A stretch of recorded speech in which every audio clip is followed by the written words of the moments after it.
Hi students, in the previous class we discussed about that excretion definition and how vertebrates are classified based on their excretion substances like excretory substances like ammonia, urea, uric acid.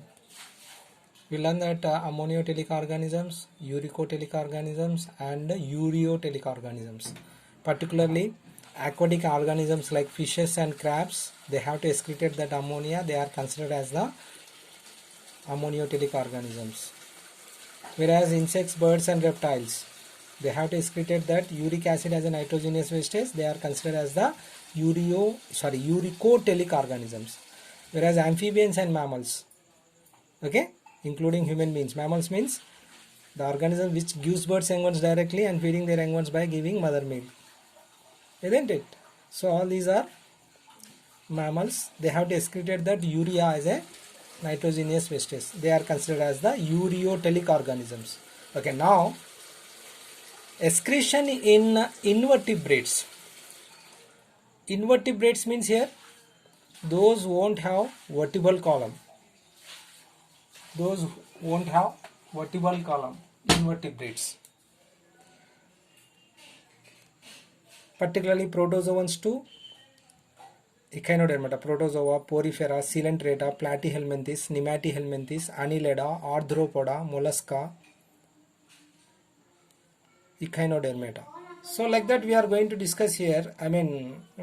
When we observe that excretion in invertebrates, first we have to start with the protozoa.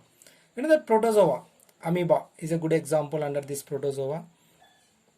Amoeba doesn't have any specific shape, it will be changing its shape. You already learned that one.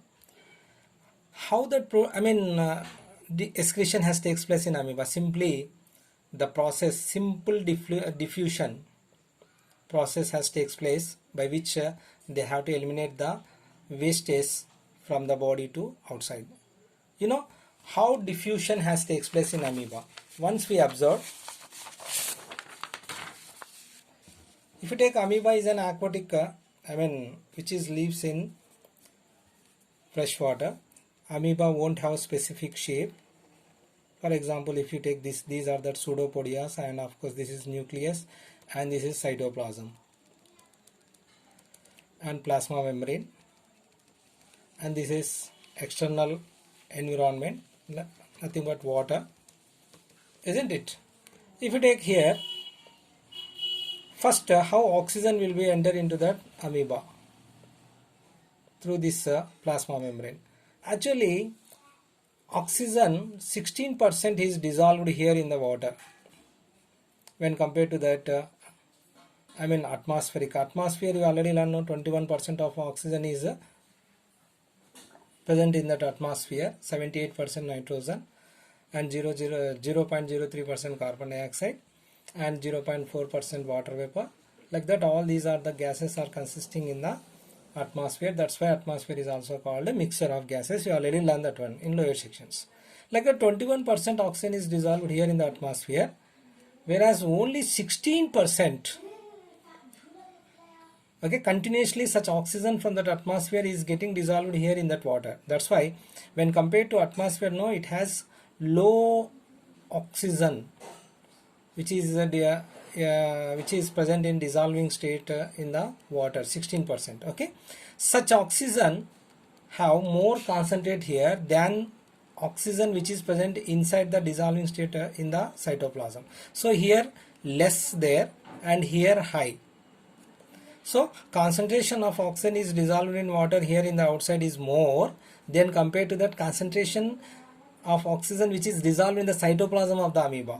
So what would be happen? Simply that oxygen molecule from high concentrate to low concentrate, it will be enter inside the cytoplasm through plasma membrane, isn't it? So like that from high to low, molecules move from high to low concentrate, okay, up to both concentrate becomes an equal. The transaction of these molecules from high concentrate to low concentrate is nothing but diffusion, isn't it? Like that oxygen will be entered from outside into amoeba body, okay, like in the cytoplasm getting this. Okay, after utilizing this oxygen for their respiration, no, amoeba releasing carbon dioxide, amoeba releasing carbon dioxide. Okay, here carbon dioxide percentage is more here, and here carbon dioxide percentage is less. Why? For example, already you learned that in that atmosphere 0.03% only carbon dioxide is present. Such carbon dioxide is getting dissolved in water. No, like imagine that very less quantity of carbon dioxide is getting dissolved here in the water. 0.000 something carbon dioxide only present in here. That means carbon dioxide is a low concentrate of carbon dioxide here when compared to that carbon dioxide is formed inside the cytoplasm of amoeba. So here carbon dioxide inside that cytoplasm of amoeba is high here, whereas here low. So what would be happen? Simply once again same molecules from high concentrate to low concentrate it will be travel here. For example, carbon dioxide is high here inside the cytoplasm of that amoeba, which will be travel towards that low concentrate, means expelled outside into that atmosphere, isn't it? So this is nothing but simple diffusion process. So particularly in protozoans, how excretion has takes place? Simple, by the process of diffusion, isn't it? Diffusion means, what is the definition here? The molecules are moved from low concentrate to high concentrate, isn't it? So like that oxygen will also enter from outside of the amoeba into cytoplasm, whereas carbon dioxide are also more concentrate in the cytoplasm, which will be expelled into the surrounding, which consisting of low concentration of carbon dioxide. So from high to low, carbon dioxide will also expel from inside the body into outside the sun environment, isn't it? So this is about diffusion process. Okay, next one. What about other unicellular, invertebrates? Now protozoa we learn, no, particularly amoeba. Okay, protozoans are simply they have to excreted by the process of diffusion from the body surface into the surrounding water. Okay, next to porifera and coelenterata, if you take sponges, porifera means here sponges, whereas coelenterata means here hydra. If you observe here how excretion has takes place, particularly their body, these are simple multicellular organisms, means their body has made up of some groups of cells here. That's why water baths almost all their cells. You know, sponges have many pores inside their body.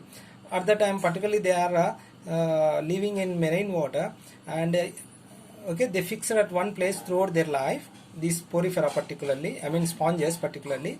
So water baths almost all of their cells. At the time, what would be happen? Simply the cells, whatever that wastes are formed in that cell, no, it will be expelled along.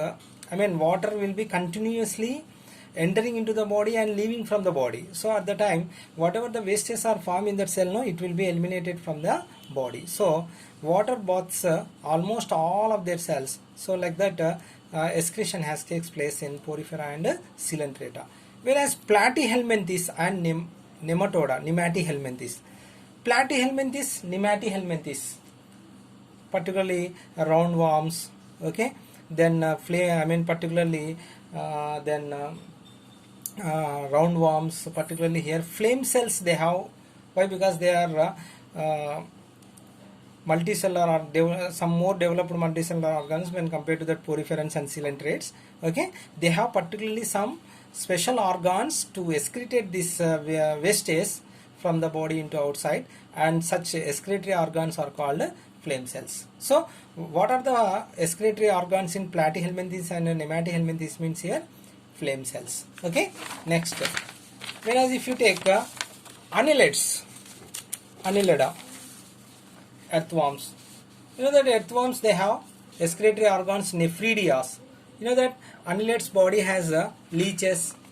Then earthworms, if you take, their body has divided into number of segments. Each segments they have a pair of nephridias. Okay, whatever that wastes are formed in that each segments, no, a pair of nephridias are collecting that all these wastes, and by having small nephridiopore at the dorsal side of this organism, no, it will be excreted the nitrogenous wastes through this nephridiopore, isn't it? For example, if you take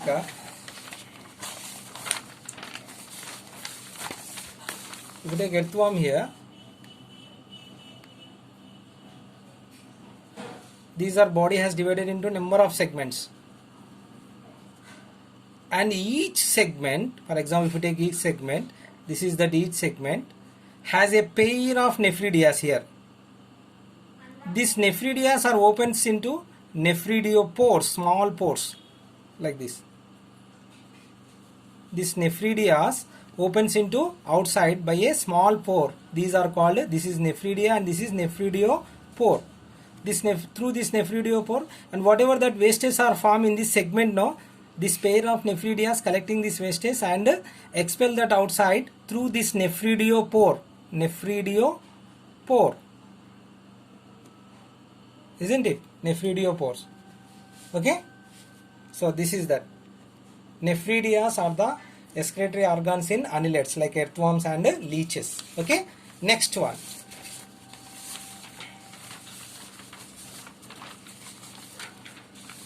Okay, next, arthropoda. You know that arthropoda means what? Insects, joint-legged animals. Joint-legged animals, they have metanephridia. Particularly, they have metanephridia.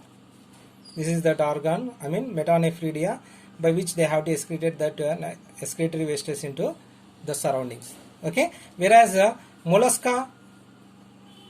arthropoda, green glands, they have Malpighian tubules. They have green glands or Malpighian tubules, whereas molluscas, they have metanephridia, and echinodermata, they have water vascular system. Particularly, they have water vascular system. Reptile, birds and mammals, no, they have particularly a special organs by which they have to excrete these wastes from inside body to outside, are called kidneys, isn't it? So this is about that.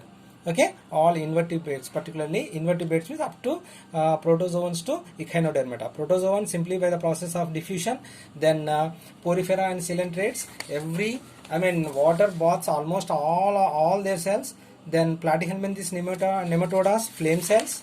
Okay, next, annelids, they have nephridia. Arthropodas, they have Malpighian tubules, particularly cockroach is a good example. Mosquitoes, mosquitoes, then aphids. Okay, then spiders, all these are joint-legged animals. They have green glands or Malpighian tubules. Molluscans, metanephridia, and echinodermates, they have water vascular system, particularly by which they have to excrete that wastage into the surrounding. Whereas reptiles, birds and mammals, vertebrates, they have particular special organ to excrete. What is that one? Kidneys. Okay, tomorrow we'll discuss about that excretory system in human beings.